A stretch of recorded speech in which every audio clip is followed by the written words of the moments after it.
Okay, slack line, good, good. All right. Got the rings, need those. Bars and ladder. All right, now it's just,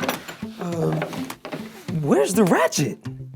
Oh, hey, welcome to Story Lab. This week, we're taking a look at the story of a missing person who turned out to be in the right place the whole time.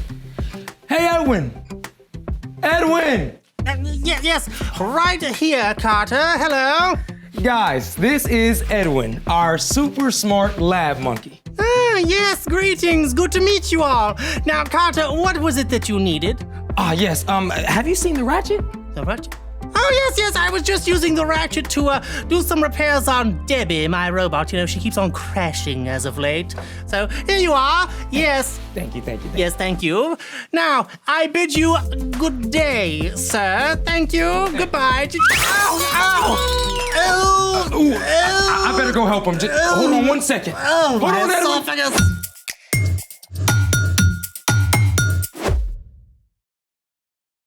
Hey, I'm Carter. And I have a co-host whose name is... And I'm Zeke. And we're talking about how we can grow every day in our relationship with God. Every day. Also, how you seem to be late every day. Right? I can't figure it out. You know, I had a plan to set up the ninja line, but maybe we should press replay on your morning routine instead. Really? Let's see it. Okay, first my alarm goes off. And you get up? Well...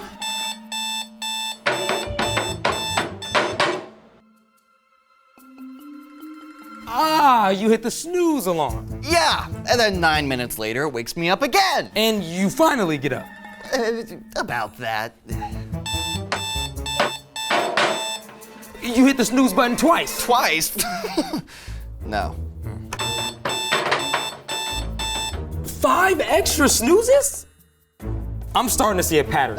But then I get out of bed and I brush my teeth and shower. Oh, and then I listen to a Bible app while I eat breakfast. Oh,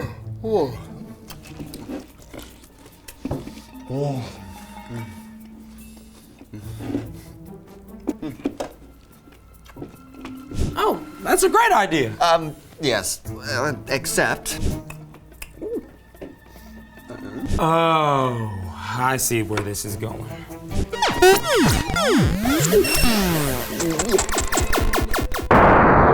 Oh no, I'm late. Where do I go?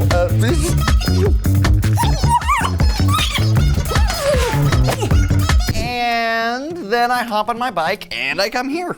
Okay, I have a hypothesis about why you're always late. If your hypothesis has to do with a snooze alarm and a certain game app, I think it's safe to say we've gathered enough data. And I conclude that you formed unhelpful habits. Habits are the worst. No, actually, habits can be great, like brushing your teeth. Forming a habit starts with a Q. No, a habit starts with an H. Yeah, a Q, like a prompt. Oh. So I get out of bed and walk into the bathroom. And then you go through a routine, you do a specific action. Oh, I brush those pearly whites. And finally, you're rewarded with a positive feeling that reinforces the behavior. Yeah, my mouth is sparkly clean and I'm not knocked out by my own breath. And we all thank you for that. You're welcome. So it takes 3 weeks or more to form a habit, but once you do, your brain puts it on autopilot and you got more brain space for other things. But what about when not so good habits get wired into our brains? Well, one easy way is to make that habit really inconvenient. Oh, like I could put my alarm clock across the room so I have to get up. Ding, ding, ding, ding, ding. Oh, and offload my game app so it doesn't send me distracting notifications. My friend, I think you've discovered the missing piece. Oh, speaking of something missing, it's time for... The story before the story. Today, we're in the book of Luke. In the beginning, God created everything, including people. We had a perfect friendship with God, but people chose to turn away from God. They sinned, ushering in a terrible curse that infected every heart and pulled people away from God. Everything was broken. But God loves us so much, he wanted to restore our relationship with him. So God began an epic rescue plan. God chose Abraham and promised to bless the whole world through his family. But God's people turned to go their own way. They were captured and many were taken to foreign lands. Even after returning home, they still lived under enemy rule. For hundreds of years, they waited and prayed for God's rescuer. And at the perfect time, God sent that rescue as a tiny baby, God's very own son, Jesus. Which is where our story starts. Take it away. Hey everyone, I'm Colin, and today we're in Luke chapter 2, verse 41 through 52. See, Jesus was born in Bethlehem as a baby, but he didn't stay that way. He grew up just like all of us.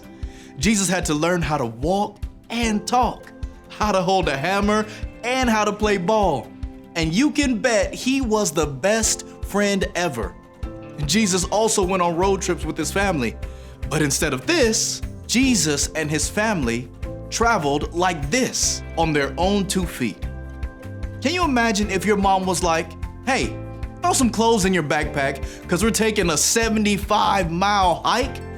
But that's what Jesus' family and lots of other families did every single year.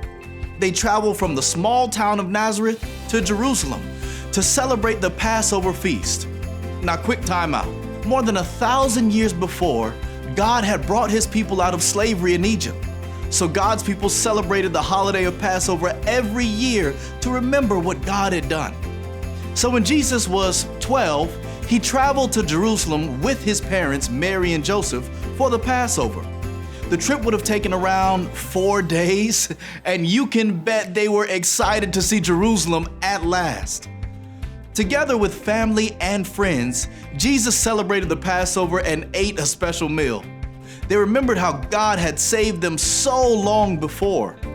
Moses led God's people out of Egypt. Then God parted the Red Sea before them. After their stay in Jerusalem, Jesus' family and friends started the long journey back to Nazareth. But when they stopped to camp for the night, Where's Jesus? I thought he was with the other boys. I don't think I saw him at lunchtime.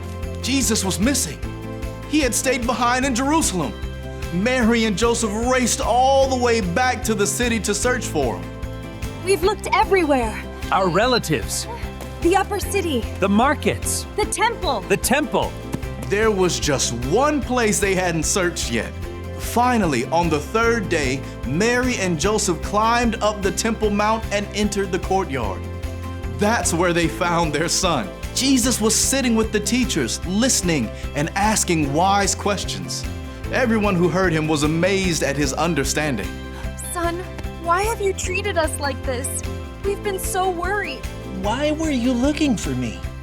Didn't you know I had to be in my Father's house? Jesus is God's son, so the temple truly was his Father's house.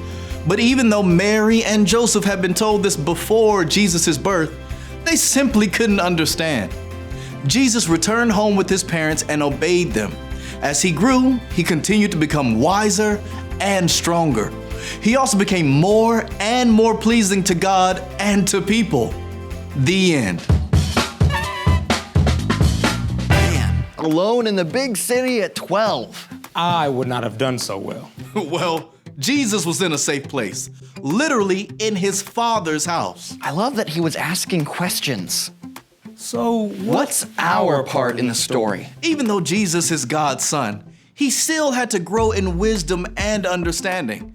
So he was committed to learning more about God and asking good questions. It's something that we can do too. That's right. But it's actually really important to make a plan for growing closer to God. Kind of like a knowing God checklist. Well, becoming friends with God is not about a checklist. But there are things you can practice regularly that will help. Things like hearing from God, praying to God, talking about God, and living for God.